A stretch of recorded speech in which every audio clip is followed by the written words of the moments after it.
Jagat sosial media kembali memunculkan sosok gadis berperas cantik namun ditetapkan sebagai pembunuh berdarah dingin. Warganet terkecoh dengan parasnya yang cantik meski informasi menyebutkan bahwa gadis ini telah membunuh dengan menikam ibu kandungnya sebanyak 151 kali di wajah dan leher.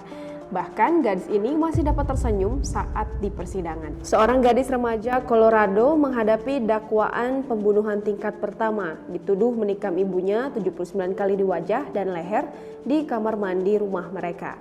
Isabella Guzman, gadis kelahiran tahun 1995 asal Colorado, Amerika Serikat, yang menghabisi nyawa ibunya dengan menikam wajah dan leher ibunya sebanyak 151 kali, ditahan tanpa ikatan di penjara Kabupaten Arapahoe pada 28 Agustus yang menusuk kematian ibunya, Yun Mi Hoi, 47 tahun.